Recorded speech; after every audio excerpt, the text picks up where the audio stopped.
sustainability has truly been the backbone of my career.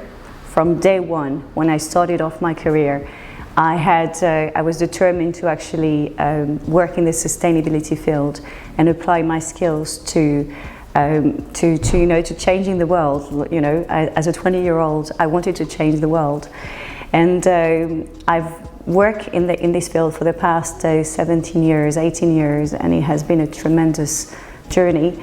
Over the years, especially over the past 10 years, I grew really deeply connected to the human pillar of sustainability, right? So, because I believe that people are the drivers, are the enablers of that change.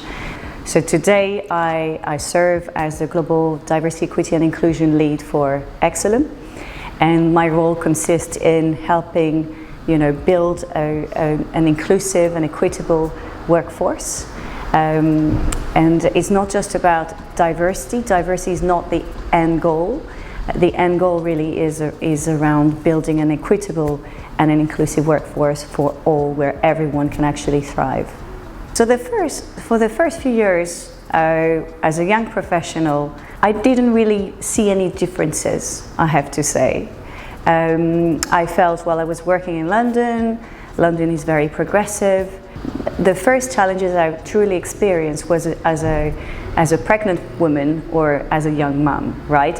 I think I've paid a very heavy motherhood tax, like a lot of women, and when it really hit me, the challenges that women actually face in a workplace. I can give you a concrete example. When I was expecting my first child, initially when I was pregnant, but it was not yet official, I was offered a promotion, but that promotion that just didn't materialize when I announced I was pregnant.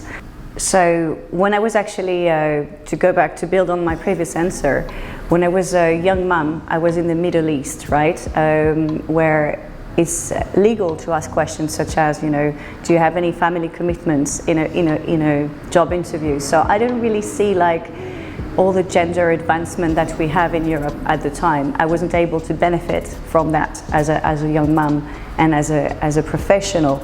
I can see progress across the board, but I wouldn't be able to put my finger on the one thing that is really helping women. I think definitely there's a lot of regulation, but I think that it's about the ecosystem, right? You can't, I don't think that we have one thing there is one policy that really has, at this point in time, been a game changer. Yeah, I had the privilege of working in different countries with different realities. So when I came back to the UK, I was able to see the benefits of working in a democracy, first of all, where there's no so many red lines, and also in a place where men and women are treated equally.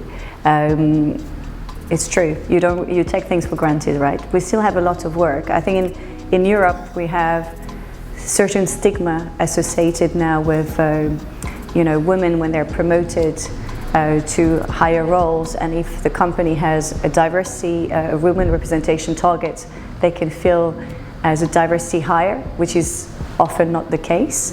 It's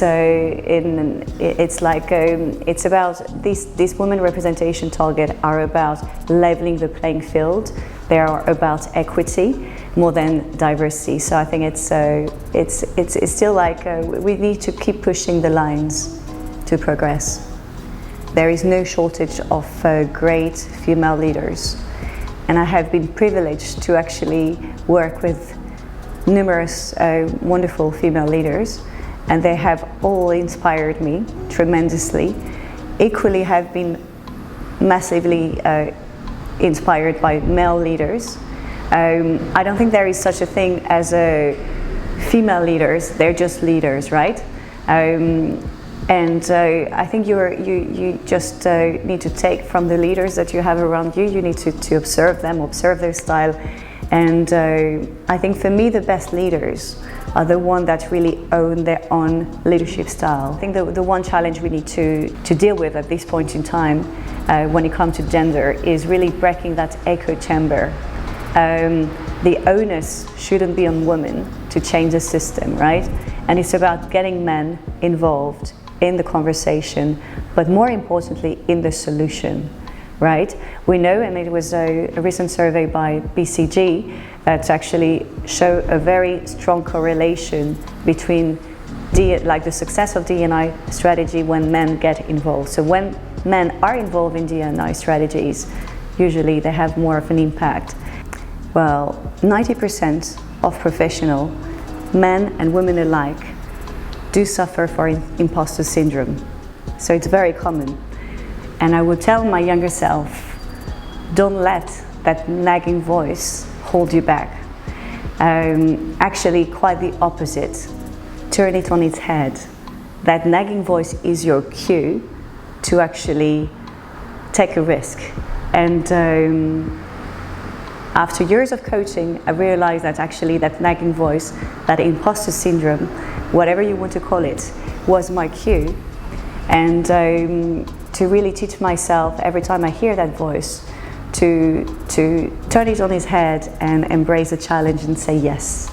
Always say yes to opportunity to speak, to take part in an interview, wherever you are in your career, and really just take it as an opportunity to stretch. So this is your cue. Your imposter syndrome is your cue.